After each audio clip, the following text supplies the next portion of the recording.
Welcome to Canada India Insight, episode number 15.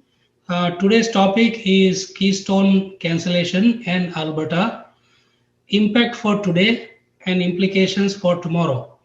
I am your host, Vipul Jani. US President Joe Biden cancelled the Keystone XL pipeline, an $8 billion project from TC Energy Corporation, a Calgary-based company. Keystone XL is a 1,947 kilometer long pipeline capable of delivering 830,000 barrels per day of crude oil from Hardisty, Alberta to Steel City in Nebraska, and from there to Texas refineries in the US Gulf Coast. The project had the potential of creating 60,000 direct and indirect jobs, about 42,000 in the US, and 17 to 18,000 roughly in Canada. President Barack Obama vetoed the project in 2015. President Trump okayed it again in 2016. And now President Biden has cancelled it again, making a mockery of its own assessments and studies done over 10 years, raising serious doubts over any international pipeline projects in the near future. Government of Alberta just last year put in $1.5 billion in equity investment in this project, plus provided a $6 billion loan guarantee. All that money is also now up in the air. It is against this background that we have invited two people who are best suited to talk on this subject.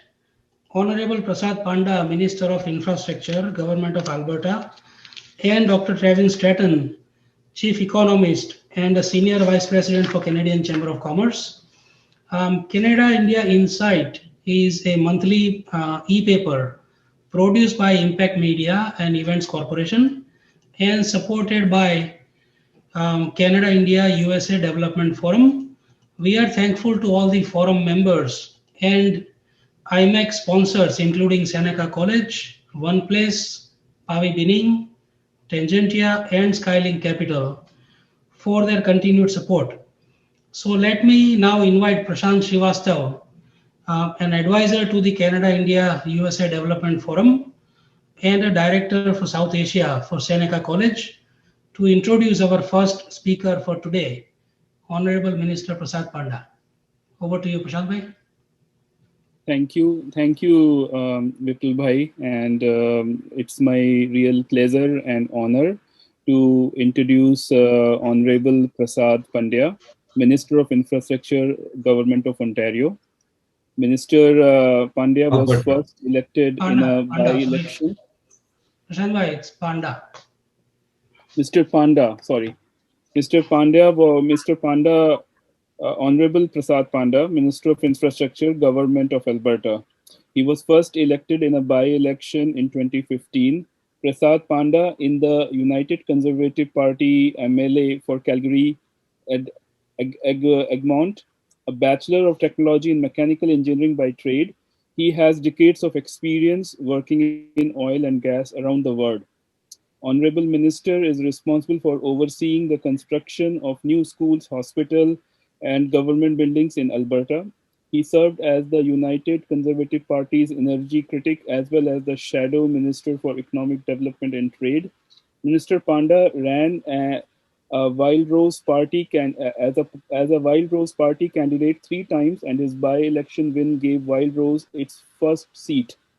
Honorable Prasad Panda is currently the Minister of Infrastructure in Alberta. So again, it's a pleasure and honor to invite you, Minister, to speak on this important topic. Over to you, Minister. Thank you. Thank you so much for that introduction, and I really appreciate. Thank you, Prashant. And Vipul Bhai, thank you. Good to see you again, and thanks for the invitation to join the panel together with Dr. Trevin. It's nice to see Tejas, you as well, and thank you so much again for having me here today. And my name is Prasad Panda, as Prashant introduced, and I'm the provincial representative for the riding of Calgary Edgemont, and I also serve as the Minister of Crown in Alberta as Minister of Alberta's Infrastructure. However, previous to running in politics, I spent 28 years working in oil and gas sector for global majors like Suncor Energy in Canada and Reliance Industries Limited in India. And I'm very passionate about the energy file because I recognize its importance to our provincial economy, to our national economy, and also because of my personal connection to thousands of energy workers in the industry. And I wish I were here today under different circumstances. But of course, we are here today to discuss the Keystone Acceleration as outlined by Vipul Jani. And shortly before the inauguration of President Biden, Alberta's government was extremely disappointed, to say the least, to learn that the presidential permit for the Keystone XL project, border crossing, will be retroactively cancelled. Our province had made the decision to invest in Keystone XL to position Alberta for thousands of jobs and tens of billions of dollars in tax and royalty revenues for the current and future generations of Albertans and all Canadians. As my Premier Jason Kenney said, upon hearing about the decision, it's an investment decision we couldn't afford not to make. In addition to the taxes and revenues that this project would have provided all levels of governments, we also know that the Keystone XL provided a ton of spin-off benefits for communities and businesses surrounding the project. I'll give you an example. During 2020 construction season alone, the town of Owen, which is in southeast of Alberta, saw its population doubled because of these Keystone projects. Hotels were fully booked, restaurant kitchens were busy, and businesses were getting a much needed boost. In my job as Minister of Infrastructure, I know how much a smaller project like a school project can have on a community in terms of boosting the local economy. And in the case of Keystone XL, the local spin-off effects would have been enormous, particularly at a time when the pandemic has made jobs very scarce. Now that construction has been halted, those economic gains are dissipating very quickly. And it is for communities like Owen, a small town, as I said, in the southeastern part of Alberta, that will continue to fight to defend those jobs and benefits for those communities across Alberta and across Canada and USA. And we continue to work with TC Energy, formerly known as TransCanada, to explore all options to advance the project. We have also called the federal government to make this project a priority in all their discussions with the new United States administration. You may have seen Premier Kenney's letter to our Prime Minister Justin Trudeau, and I want to quote some portions of it. The federal government must do more than express disappointment with this decision. Just as your government stood up for Canadian aluminium and steel workers when faced with an unfair US tariff in 2018. It is imperative that you take action for the thousands more workers in the energy sector and their vast contributions to the Canadian economy. I strongly urge to ensure that there are proportionate economic consequences in response to these unfair US actions, unquote. So we need the Ottawa to stand up for Canada's energy industry, just like they have for other industries in the face of American trade policies. And let's be clear, canceling this project retroactively strongly suggests that symbolism has eclipsed science in regards to this project.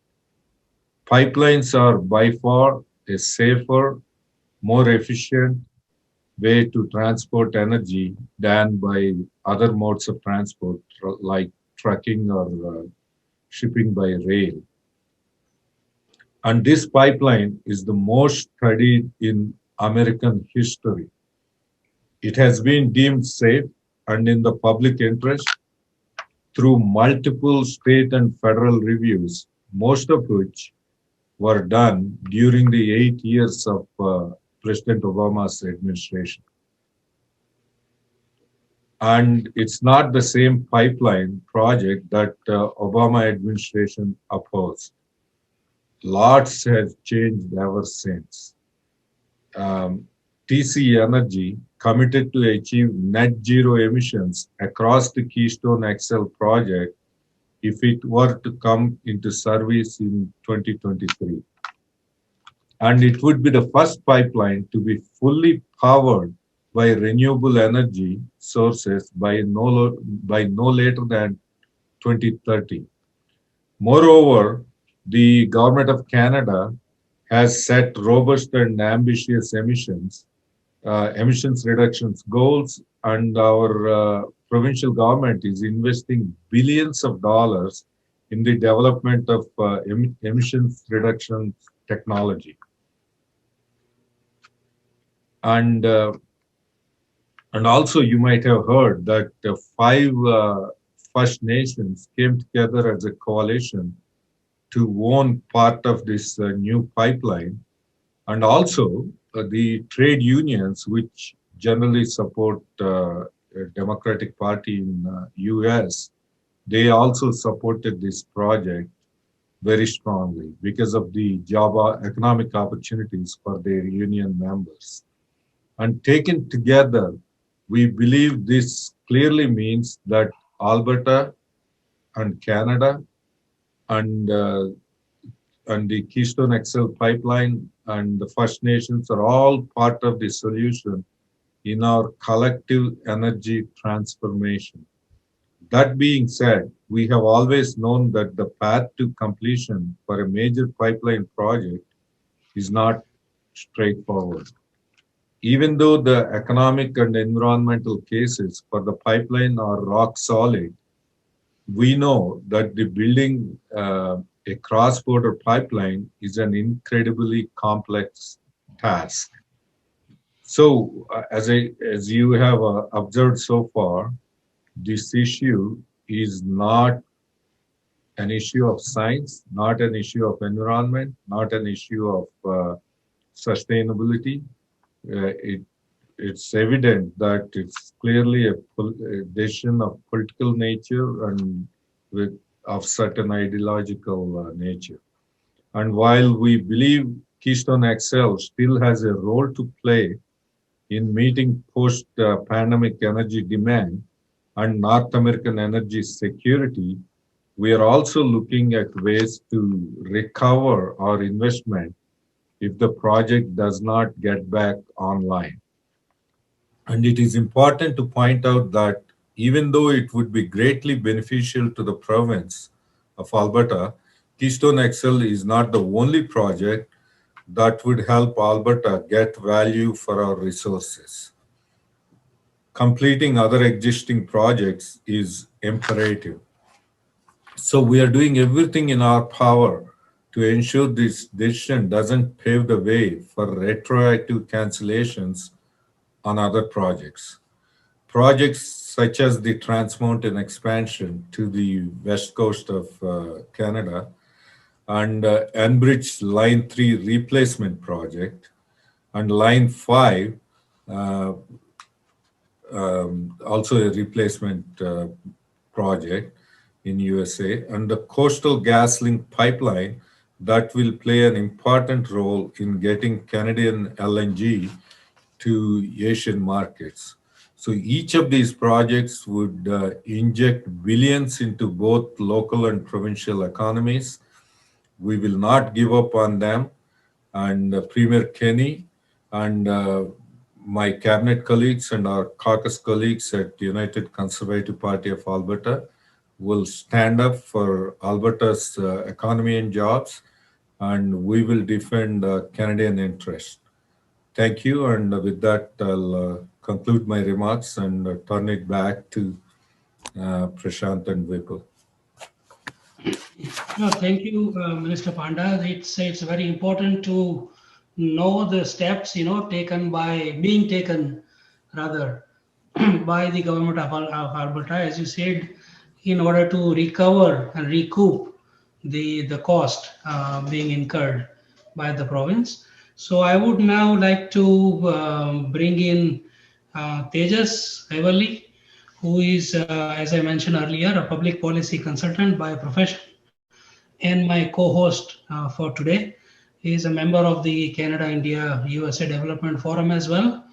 To introduce our second speaker for today, Dr. Trevin Stratton, the Chief Economist for Canadian Chamber of Commerce. Over to you, Tejas. Thank you very much, Vipul. It's good afternoon, everyone. Minister Panda, Dr. Stratton, Prashant Srivastav, and thank you, Vipulji, for this opportunity. So I'll introduce Dr. Stratton. Dr. Stratton is an award-winning business economist specializing in global and technological change.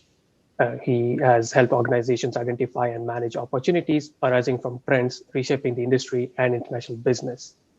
He has advised both public and private sector leaders and major corporations. As the chief economist and a senior VP at the Canadian Chamber of Commerce, he helps develop policy positions aimed at improving Canada's economic performance and the competitiveness of Canadian business. Dr. Stratton has studied at the Carleton University, the London School of Economics, and the Graduate Institute of International and Development Studies in Switzerland. It's a great pleasure to have you here, sir. No, thank you for the kind introduction and the warm welcome. And for those of you that don't know, the Canadian Chamber of Commerce is in essence the voice of business in Canada. So we represent a network of over 200,000 businesses across the country, from every sector of the economy, every region of the country, every size of business as well, from large corporations all the way down to individual small businesses too. And so really what we do is we bring together the business community to really advocate for positions that will help grow our economy, help create jobs, and help make our economy more competitive. And so when it comes to the issue of Keystone XL, I think what's very important to keep in mind is that this is an ongoing conversation, and how important it is that strong supporters of Keystone XL, like the business community, like governments at different levels, continue to advocate for the project, despite what has currently been Biden's position and the position of the new U.S. administration. So what's a very important point is that energy security is the cornerstone of effective climate action. And the reality is that by announcing the cancellation of Keystone, the US government is doing two different things that Canada really has to go forward with messages on to try and change that position. First of all, is that this pipeline itself is providing energy products that are subject to very high environmental standards. It's subject to a progressive carbon tax. It's produced by companies that have set aggressive targets for net zero, and in not having access to those products through this pipeline, that might be displaced by oil from producers that do not adhere to the same high standards as Canada does. And this would actually be contradictory to the US administration's commitment to climate action. And also moves like the cancellation of Keystone continue to kind of politicize pipelines in North America, which are actually the safest, cheapest, lowest emitting ways of transporting oil and gas products And so if we keep this up, both nations, both Canada and the United States, are going to struggle to realize, for instance, their hydrogen ambitions, which will depend heavily on pipeline infrastructure. So while the new US administration has signaled they want to reject this project on the basis of climate impacts, this decision doesn't necessarily reflect on the project itself. Right, this would be, as the Honorable Minister mentioned, this would be the first pipeline in North America that will be net zero in its emissions when in service by 2023. It would be powered entirely by renewable energy by 2030. It would eliminate more than 3 million tons of CO2, equivalent every year to removing 650,000 cars off the road. And this project is also projected to kind of spur $1.7 billion of investment in renewable power projects across North America that will generate 1.6 gigawatts of power. It will create thousands of high-paying union jobs and put hundreds of millions of dollars of construction work into the US economy. It will create more than $1 billion of equity ownership opportunities for Indigenous communities that will provide generational economic opportunities for those communities. And so Canadians and Canada's business community have waited very patiently so that we can work together on issues that matter to us both and ensure that our countries have mutual prosperity. And so it's definitely disappointing that at the very start of a new administration, there are signals that it may be willing to sacrifice energy security and prosperity of both Canadian and US citizens before having an opportunity to fully analyze what this actually innovative project can do to spur a green transition to a healthier economy.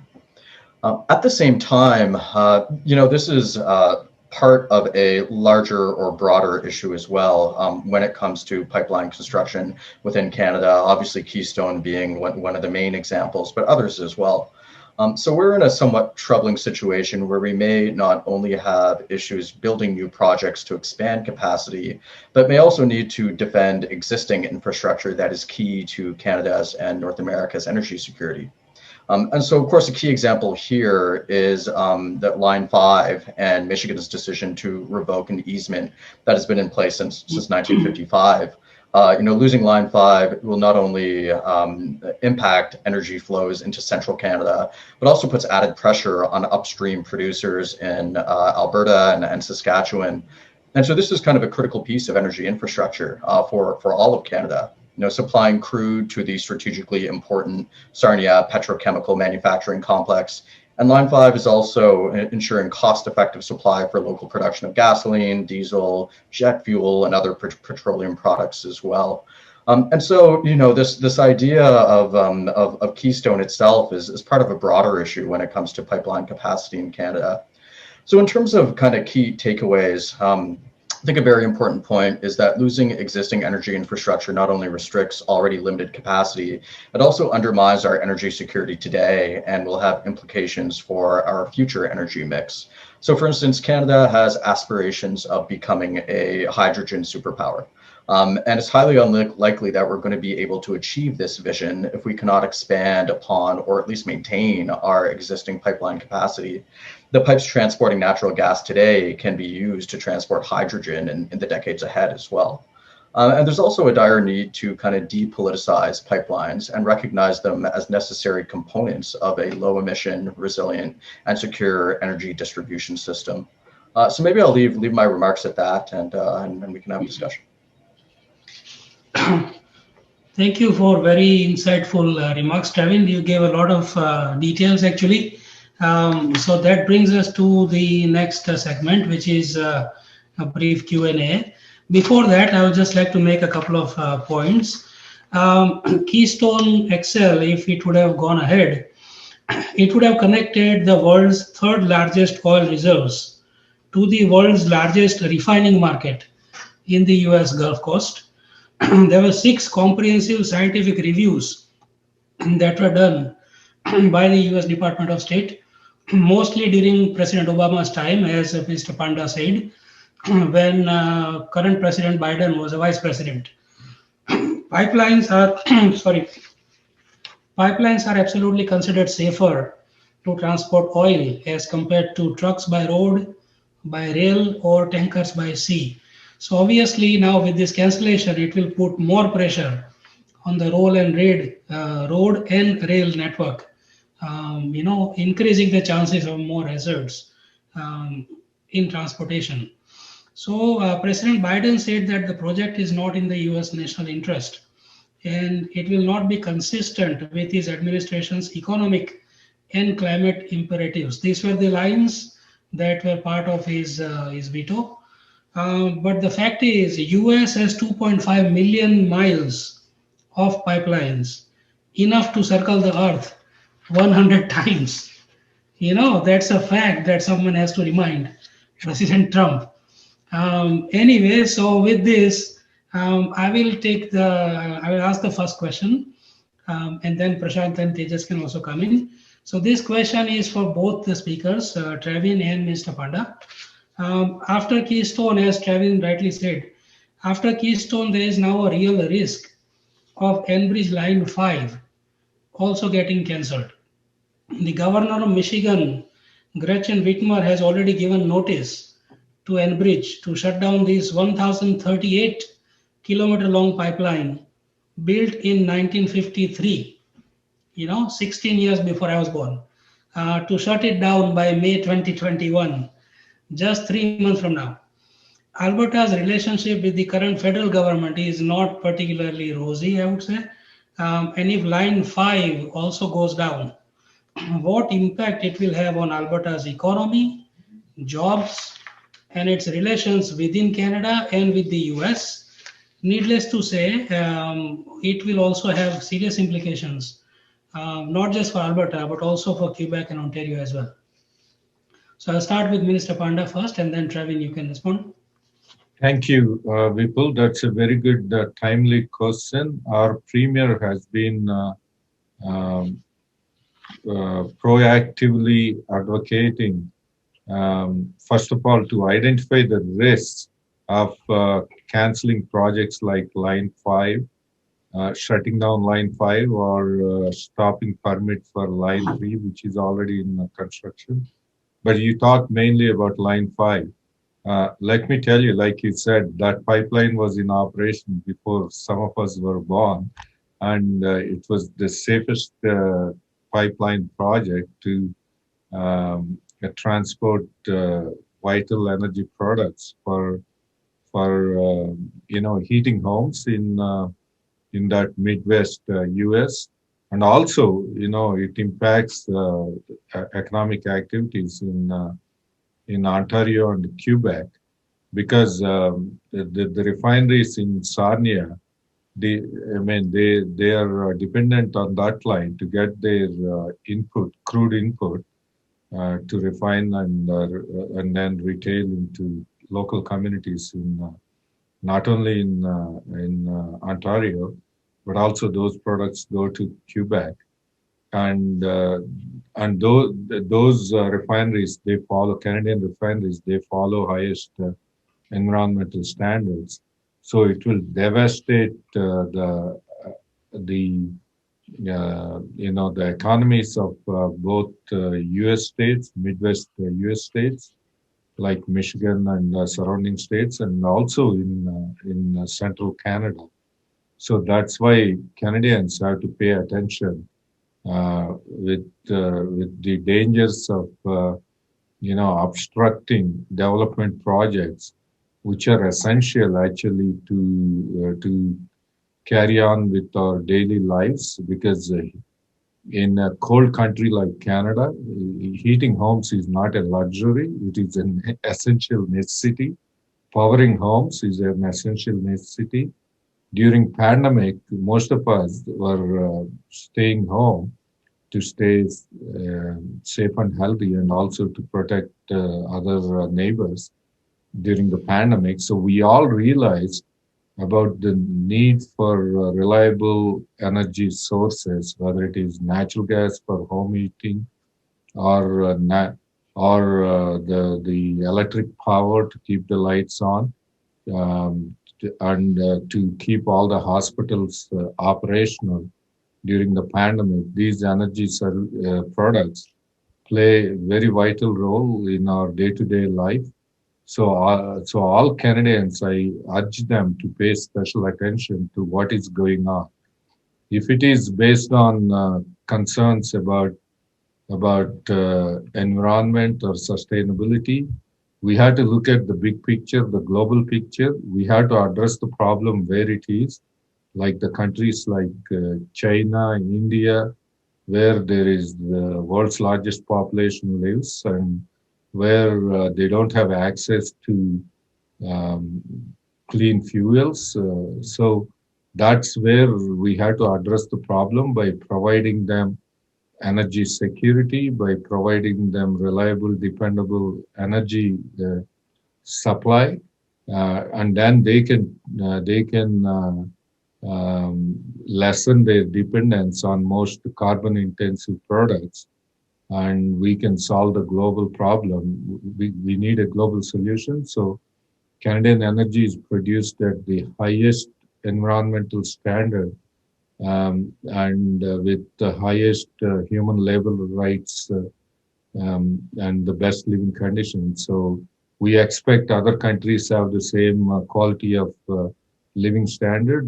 We can improve their life standards by supplying our energy products and also help them to reduce global emissions. Sure. Trevin? I think it's very important to keep in mind that this isn't an Alberta issue, an Ontario issue, a Quebec issue, a Michigan issue. This is a national issue for Canada when it comes to energy security, and it's so important. Like, for instance, the refinery capacity in Ontario kind of helps to moderate prices for consumers in Ontario by reducing reliance on imports from refineries in the United States, for instance. So when it comes to the cost of energy, when it comes to the energy security, this is an incredibly important national issue that we're going to need to keep in mind as well. And so obviously we talked about kind of the capacity in Sarnia itself. But what's very important too is keeping in mind Quebec as well, which is obviously a huge aspect of the Canadian economy. And so Line 5 is also key in supplying petroleum products to Quebec via Line 9. So 60% of Quebec's crude oil imports come through Line 9 via Line 5. And so if Line 5 goes offline in May, this will leave Quebec with a shock to gasoline prices, jet fuel for airports, home heating oils, and will really have knock-on effects for other industries as well, like cement and asphalt producers too. And so, while the kind of refineries in Sarnia and Quebec will likely be able to source some of the lost capacity by transporting products through truck or through rail, doing so would put a much greater strain on the transportation system as well. Right, and it will also create unnecessary risks for Canadians, and it will ultimately create more emissions associated with the transportation of key fossil fuels itself. So there's definitely an energy security aspect. There's definitely a consumer aspect when it comes to the price of energy as well, and there's also an environmental impact as well. So this is addressing what's going on with Line 5 when it comes to Michigan's decisions is going to be key for our national economy at a time when we're experiencing one of the largest economic downturns in almost a century. Yeah, as far as I understand, Premier Kenney, when he went to the US last year, the governor of Michigan did not meet with him, right? I believe. Right. He asked for a meeting and it was declined by the governor. Yeah, that is so unfortunate, and I honestly don't have words. When a governor refuses to meet with a premier of a major province like Alberta. So it's unfortunate, but our premier predicted this could happen. That's why he was proactively engaging stakeholders in US, and he thought meeting governor of Michigan was part of that important stakeholder engagement in USA. We tried, and we'll continue. We're not going to give up. We have very good support in both houses of Michigan legislatures, both the House representatives and the state senators. They see the merits of this project, Line 5, like Trevin talked about. It is about accessing affordable energy products in a reliable way, in a safe way. Pipelines will reduce that risk of transportation, the spillages or accidents. So pipelines are the most safe way to transport, and it has been proven. This line has been in existence for decades, operating very safely. So those are the things they had to think about. Suddenly, they are not going to replace Alberta Energy products with some other products. There is no, it's not easy to replace overnight by turning off the tap. If they had to do it, they had to do it in a responsible transition. So right now, the focus is about secured supply in a safe way without increasing cost of living for the residents of Ontario, Quebec, and also in US. Sure. Tejas, you want to ask the next question? Thank you, Vipul. So this question, I'll direct it to mainly to Dr. Stratton, and Minister, you're of course free to add anything you wish. So Dr. Stratton, a much debated C word is a carbon tax. The federal government levies a federal carbon tax in provinces which don't have one. The carbon tax is unlikely to go away, and with increasing awareness of climate change, support for it is likely to grow. The minister's remarks have made it clear that climate change is on top of mind for the Alberta government. What are your views on the carbon tax, and what role do you see the carbon tax playing in Canada's recovery from the pandemic? Should Canada consider suspending the tax until the economy recovers to 2019 levels? So it's an important question, and I think it's very important to be specific and nuanced when it comes to it as well. So the Canadian Chamber of Commerce, for a little while now, we have our annual general meeting where the local chambers of commerce and boards of trade across the country, about 450 of them, come together and vote on policy positions every year that become our national policy positions, or the business community's national policy positions going forward too. And so for quite a few years, we have actually been in support of carbon pricing, but it needs to be done in the right way. And so the reason why the business community was in support of that is because carbon pricing provides basically a private sector or a market mechanism to be able to address climate change. And it also provides the flexibility for businesses to address their emissions targets based on whatever works for their own individual business models. What is sometimes the challenge in Canada is that we layer carbon pricing on top of carbon pricing. We layer it with different types of regulations, or we kind of pancake those different types of regulations on top of it, which defeats the whole purpose of having that flexibility, because it actually reduces that flexibility available to businesses when you do both carbon pricing and try to address it through regulatory measures like Clean Fuel Standard or others. Though the recent changes to the Clean Fuel Standards were definitely appreciated by the business community. And so that's, a very important thing, I think, to keep in mind when it comes to this, is that, there are policy remedies for it, but we have to look at it holistically and what's done in combination to be able to certainly address climate change, but also to have our economy continue to grow, continue to create jobs in the energy sector and elsewhere. And this is a specific issue when it comes to Canada in general, is that our regulatory system, our regulatory competitiveness is not very competitive. If you look at international rankings of the onerous burden of regulations in Canada, we don't rank very highly compared to other places around the world. And this is a very big issue, because we're shooting ourselves in the foot a lot of the time in doing this, when it comes to economic growth and jobs. I think the Canadian Chamber, I think it was a couple of years ago, had a great report called Death by 130,000 Cuts. And it was by the federal government's own measure. There are 130,000 different regulations in Canada that pose an onerous burden on business. That's just at the federal level. At the provincial level, there are others as well.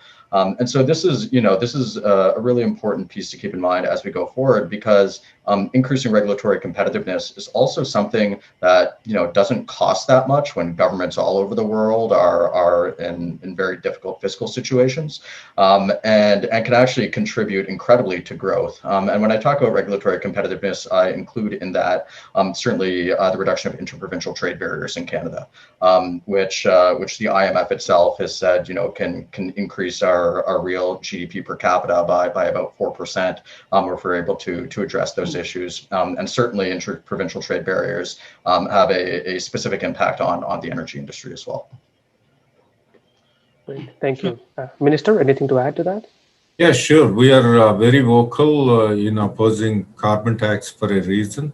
It was one of our campaign platform commitments, and that's why when we won the majority government in 2019, we repealed carbon tax imposed by the previous government, because in our opinion, it was an economic pain without any environmental gain. Like Dr. Stratton mentioned, you layer up regulation or regulation, and burden the small businesses and everyday Albertans, and for that matter, everyday Canadians, with these taxes without a net reduction in emissions. Because in a cold country like Canada, people have to drive to their work, people have to drive their kids to the schools because of the infrastructure challenges we have where we live. So you can't punish them for heating their homes. Probably Canada is the only country they want to punish their residents. It's all about the prosperity for Canadians. Like Dr. Stratton said, we are increasing the cost of living. If the premise of carbon tax is to reduce emissions, people are not changing their habits. Nobody is.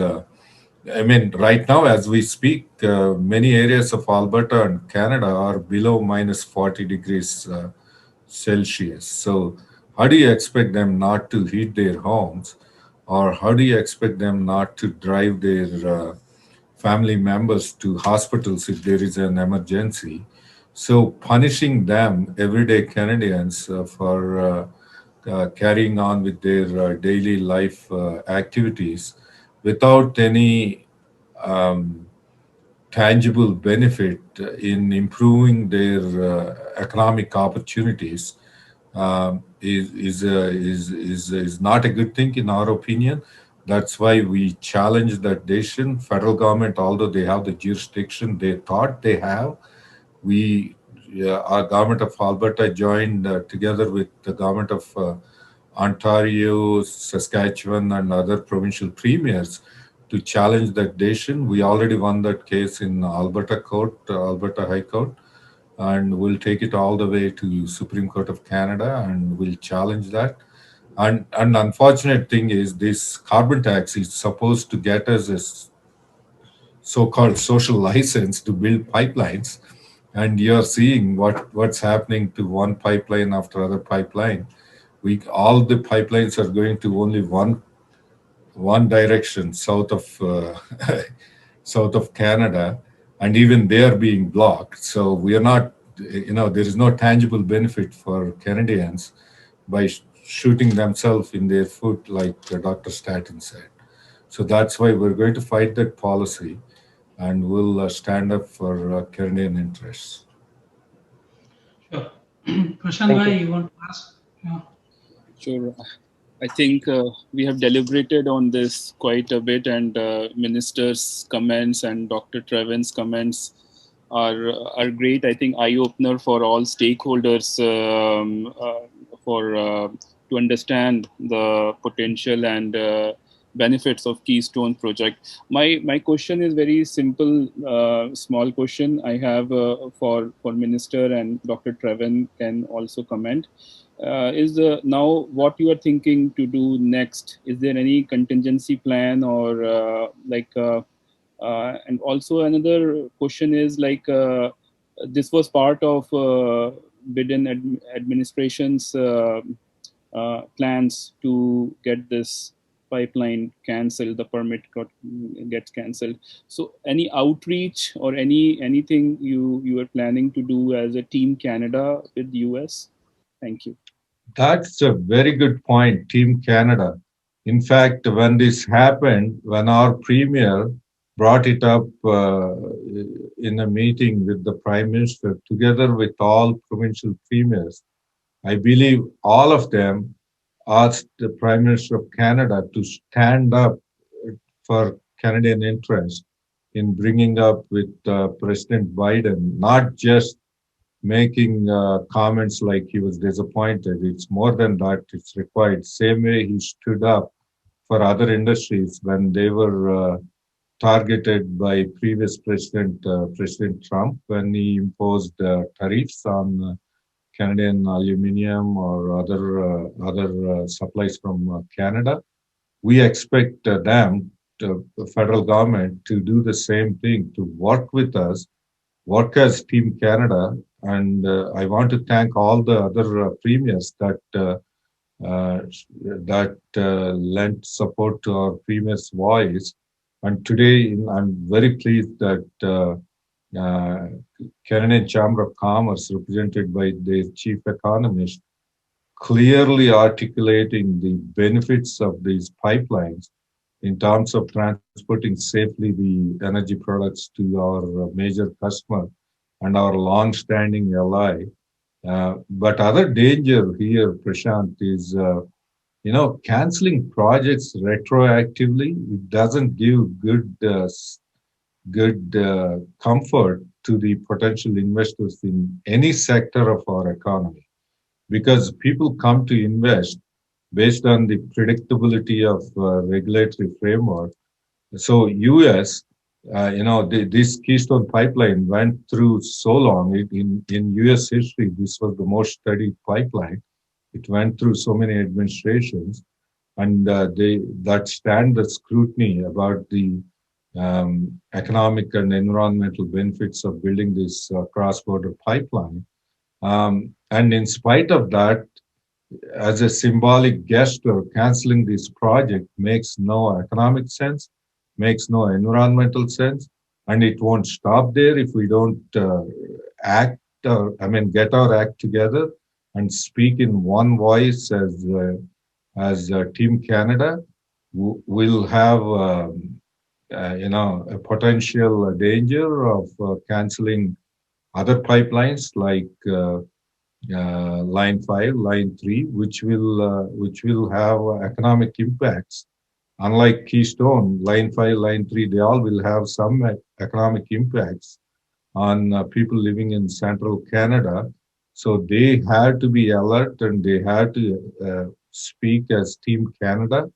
And we can't afford, because after this pandemic, Canada's debt will be skyrocketing. So we had to look at economic opportunities for all Canadians. And we had to look at investments in infrastructure, energy infrastructure in particular, because we have those natural resources. We had to create this energy infrastructure to market and export our products to new markets in a safe way, and help them to reduce the global emissions and improve their quality of life, while securing local jobs for Canadians. So that's why it's very important to talk as Team Canada. I want to thank all of you for giving us the opportunity to identify the risks of canceling this Keystone pipeline and other pipelines that are under implementation. So we need to act now. And the only jurisdiction that has the power to deal with Biden administration is our federal government. So that's why all our premiers, all Canadian provincial premiers, requested Prime Minister Trudeau to stand up for Canada. I hope he does that. Otherwise, I see a very bleak future for our Canadians. So I'm very worried about that. That's why I'm so passionate about this. We can't shoot ourselves and without any potential tangible economic benefits for Canadians to satisfy some symbolic, ideological reasons. So we have to be careful.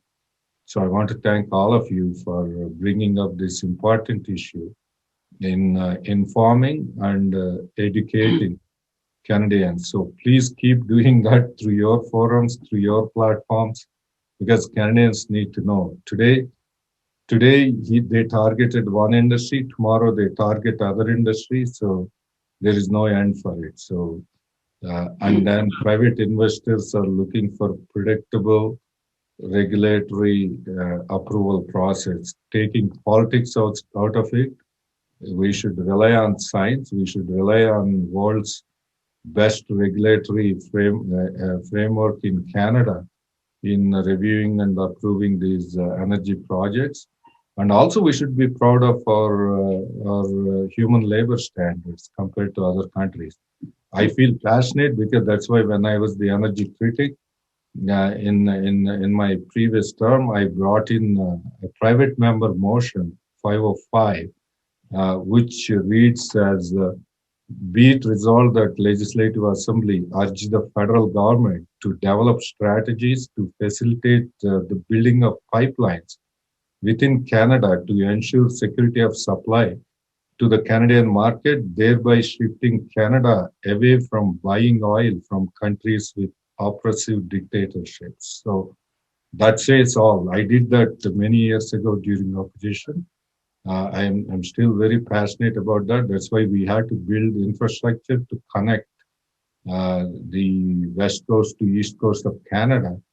I'm sure Chamber of Commerce will support that infrastructure development within Canada, because we should. My motion 505 was mainly for Canadian oil for Canadians, and it's about energy security, energy prosperity.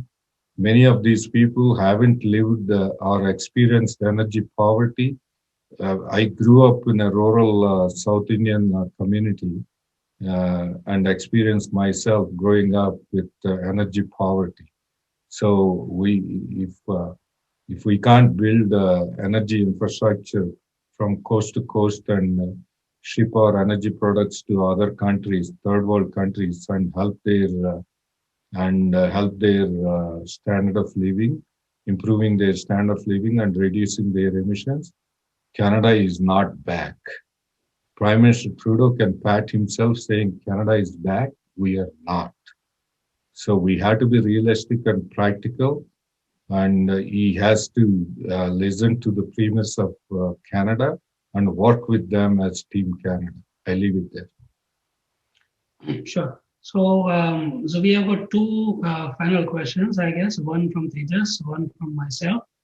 If we can extend it by a few minutes.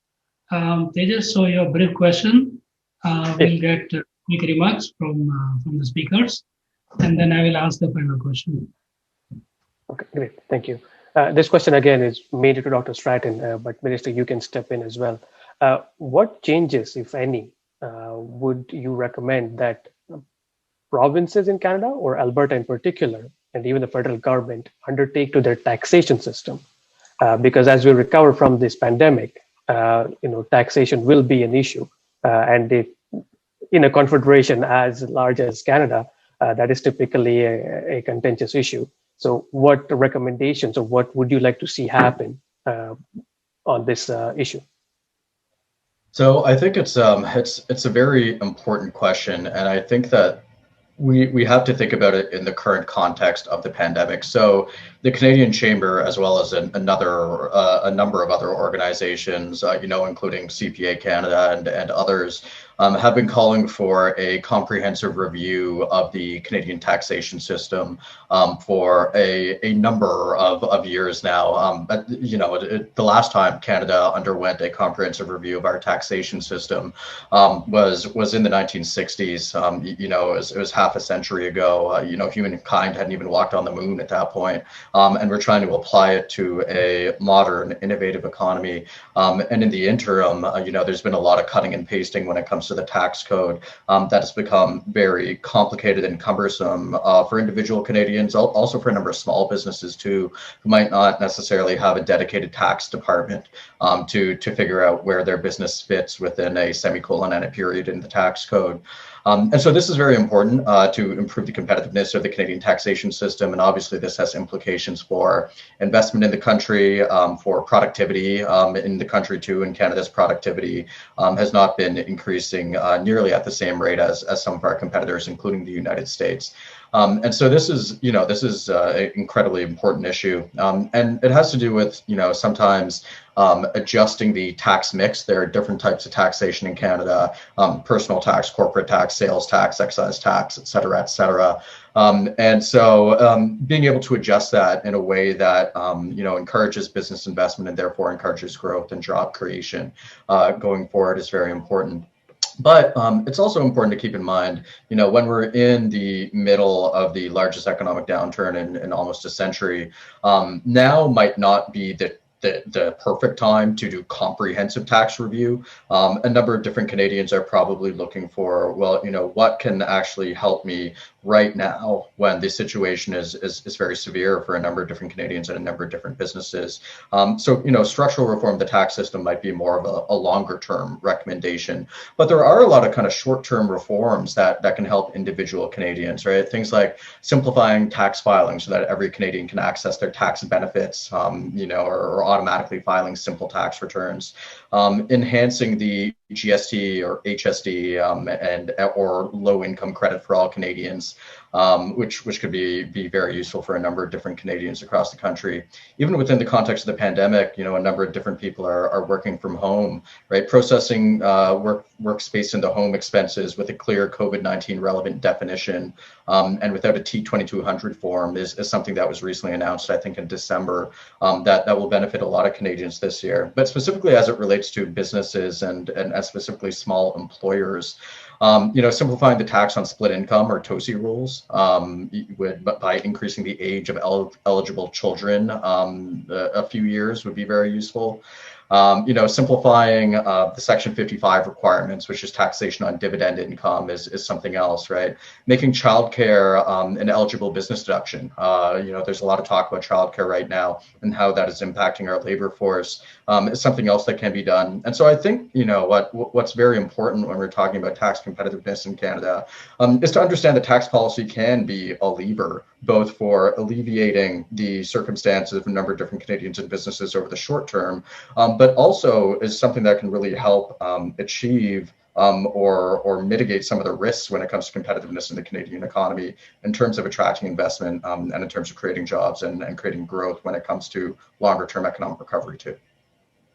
Great, thank you. Vipul, over to you. Or Minister, sorry. Yeah, sure.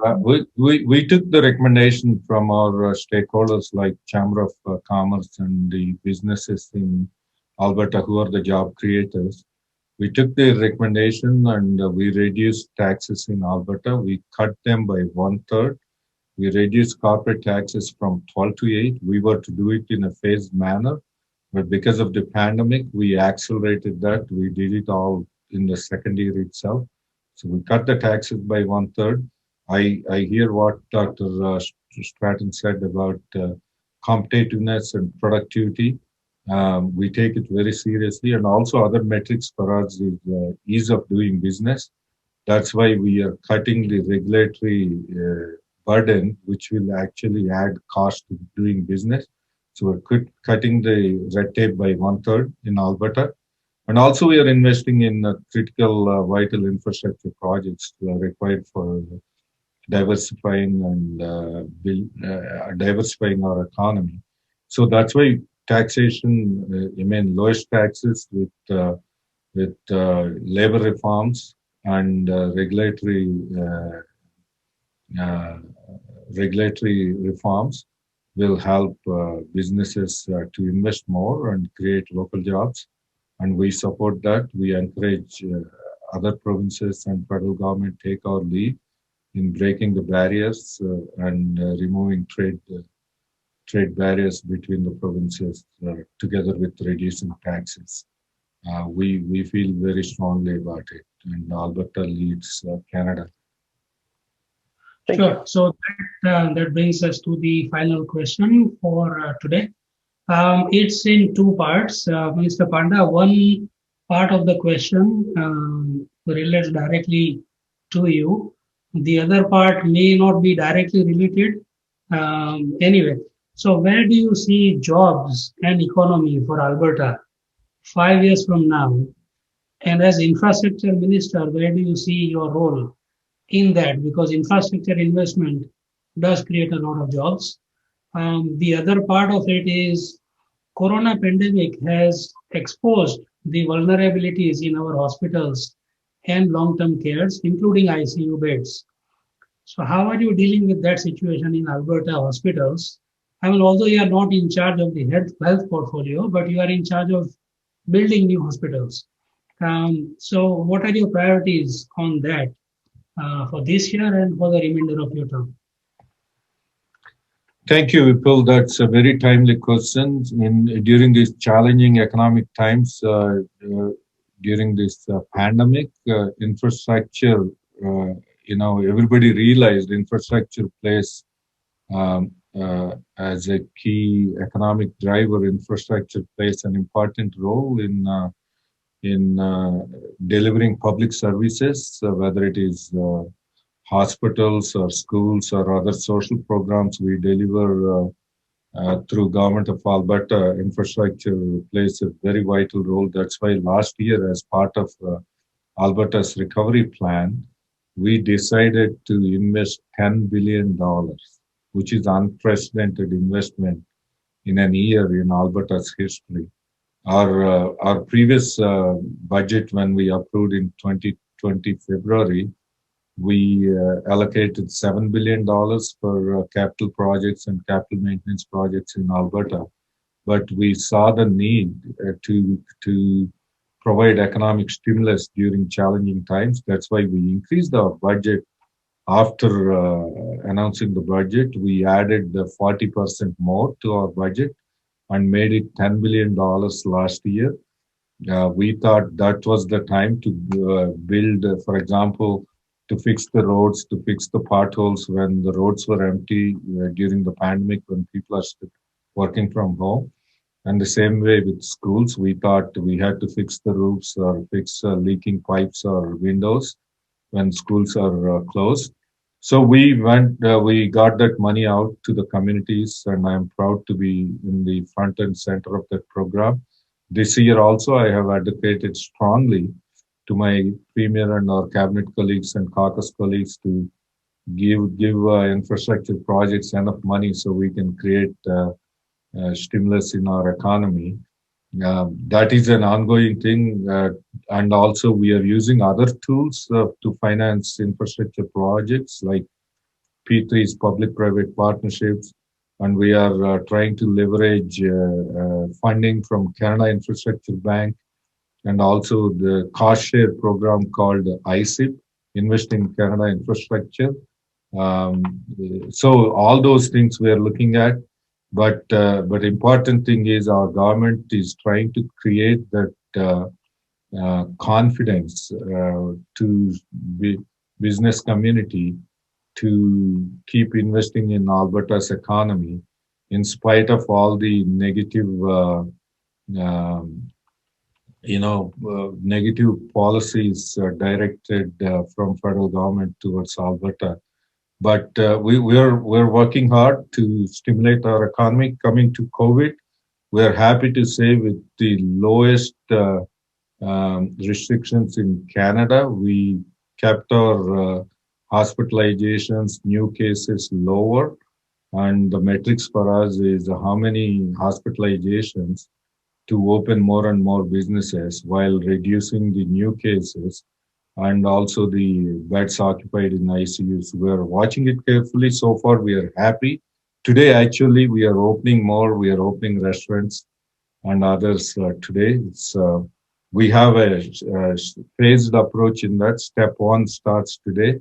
And if we maintain, so today's criteria is below 600 hospitalizations, and we observe it for 3 weeks. And if we go into below 450, then we open more businesses in step 2. And as we reach 300 hospitalizations, we limit to 300, then we open more. And when we get to 150 hospitalizations, that will be business as usual. Everything will be normal. That's the approach we are taking. We're keenly watching our capacity of hospital beds, acute care beds. And also, I'm proud to tell you, we kept servicing other patients because COVID might have put on hold other operations, but other diseases like cancer or heart attacks, those are not waiting. They're not on hold. So we have to look after those patients. We are in our health system. We continue other surgeries, other care required, long-term care. We put a security ring around them, and we're trying to protect all the vulnerable people in long-term care facilities. We're watching it very careful, and I'm very optimistic. If we get vaccines in time from federal supply, I hope 2021 will be much better than 2020. Sure. So Trevin, any final comments on the 2 parts again?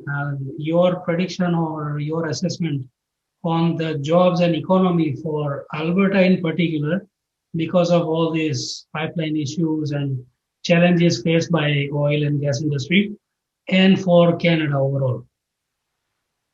So what's going to be very interesting this year is a lot of the provinces that had, larger economic declines last year are also the provinces that will have, or projected to have, the largest rebounds this year because they have much more room to make up for as well. Obviously, that's going to be impacted by the trajectory of the vaccine rollout as well. And certainly, the projections this year are for above 4% growth for Canada and a bit better in some of those harder hit provinces from last year. But that trajectory might be pushed back depending on how the vaccine rollout goes. But for Canada in particular, it's jobs, getting Canadians back to work is obviously going to be, the number one job for governments all around the country after the health aspects of the pandemic subside.